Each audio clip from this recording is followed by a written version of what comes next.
Alright, one more video for today. Chapter 13 and Chapter 14 of WristClocks. Time is not yours to keep. Let's get into it, I guess. Chapter 13, The Broken Hand. Ellis spins further out of control while the killer prepares to snap her loose from the clock. Every machine has a moment when it begins to fail. You don't hear the failure, you feel it. An irregular beat, a whisper behind the tick. Something misaligned. That's what Ellis had become. She used to move in time, now she cuts in rhythm of her own. He knelt beside the old grandfather clock in the safe house, his first, the one he built by hand under his direction, the mentor, the man who taught him precision, silence, and patience. Tick, tock, tick, tock.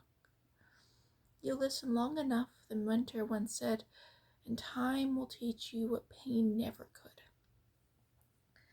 That man was gone now. Mason didn't know it yet, but they had already walked past the grave.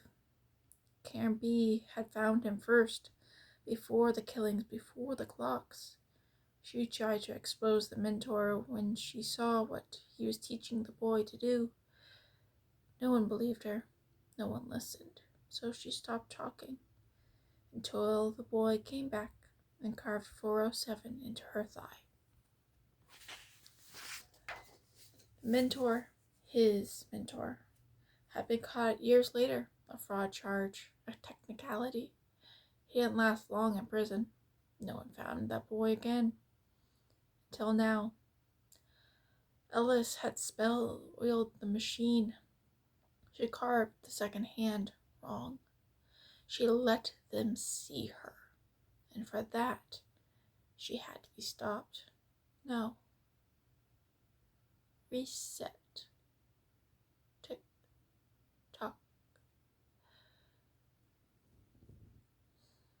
Karen B was a mandated reporter in the 90s, Vega said, spreading the scanned documents across the table.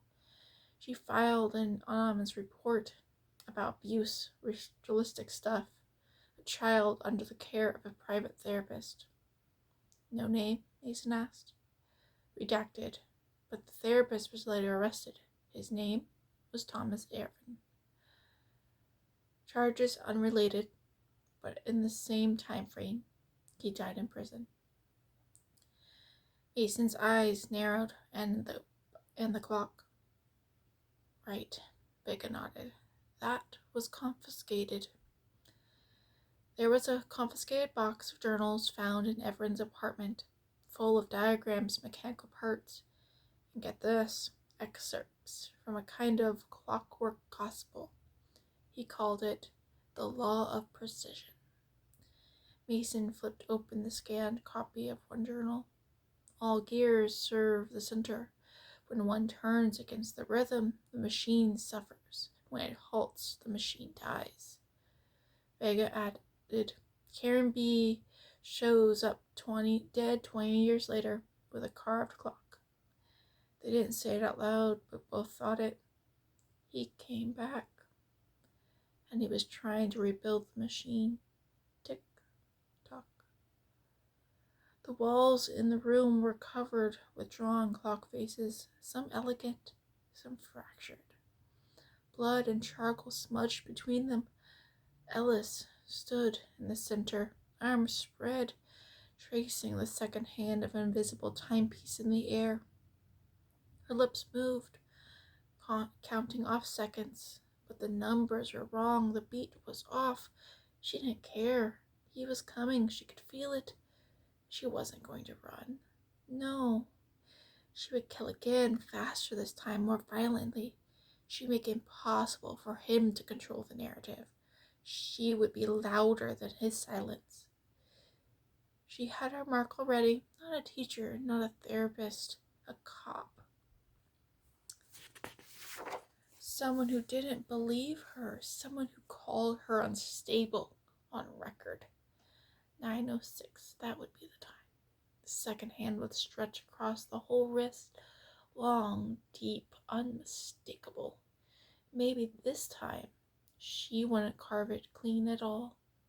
Tick tock. He walked the perimeter of her new hideout. She thought she was invisible.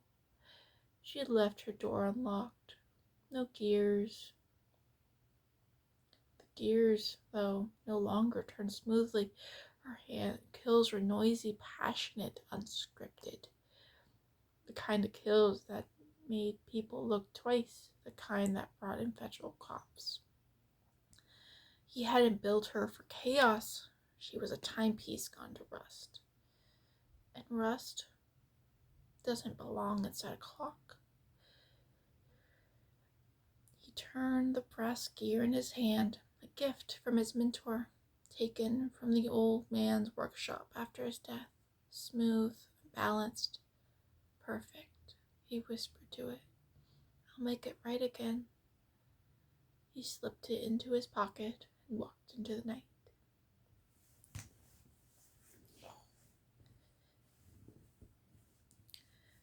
Chapter 14. The Teeth of the Machine.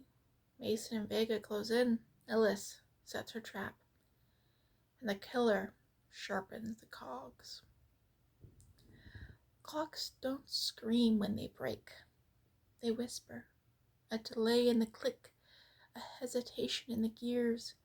A second hand that twitches instead of gliding. Ellis no longer was just misaligned. She was deliberate sabotage. Her existence scraped against the inside of his mind like a faulty gear. He stood in front of a pocket watch, long broken, watching the hands tremble with life that hadn't been granted. A reminder. Even a second hand, he whispered, if it turns without purpose, becomes noise. That's what she had become. Noise. And noise spreads into the balance. He no longer thought of her as a student, not even a gear.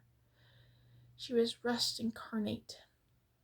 And when rust takes root, you don't sand it, you excise it.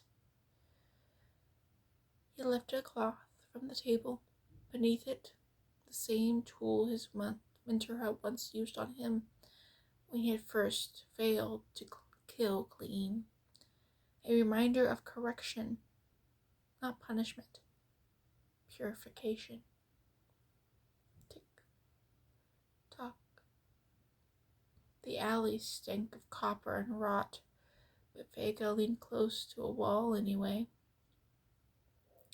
There, half hidden under a torn flyer, was another clock, drawn in charcoal. 3 hands. This spot matches the route, Mason asked, glancing over her shoulder. Vega nodded. Matches the map. It's her. Ellis passed through here last night. Mason stared at the shape. No time carved, no victim either. Yet, they both paused. As Mason said it, she's waiting for him. Vega didn't ask who. He didn't have to. She wasn't just spiraling, she's baiting him. She wants a showdown, Mason said. She thinks she can win. Mason added, or she thinks and wants to lose on her own terms. Mason glanced up at the sky, then back at the alley. She's picked the battlefield. Tick tock. The room was rigged not with explosive or traps, but with narrative. Each wall bore a clock face. The floor was a spiral of numbers drawn in glass and dust. Thread. In the center, an old wooden chair, stained, waiting. She didn't plan to kill him. She knew that wasn't likely, but but there was something messy, public, and she would make it ugly. She would ruin his symmetry, and if she died, let it be her second hand that counted it out. Her lips moved without sound. She mouthed times, memories, minutes she wished she could erase. The mentor's voice, the beatings, the silence, the ticking, the praise. You're the minute hand, Ellis, she had once said. You mark time, not commanded. She smiled now. I'm not the minute hand anymore, she whispered. Tick, tock. He watched her through the window. He had been watching for hours. She moved differently now, like a bird already flying into the glass. Wings wide, eyes shut. She had no rhythm, no order, no devotion. He didn't feel hate. He didn't feel anger. He felt pity. She had believed she could become part of the machine, but she was born broken. Too soft, too loud, too human. The machine can't house compassion. It only ticks forward, unfeeling, unyielding. He lifted the gear from his coat pocket, placed it on the step. A warning, a signature. Then he slipped into the dark, his fingers wrapped around his scalpel, his heart beating to the only God he had ever known.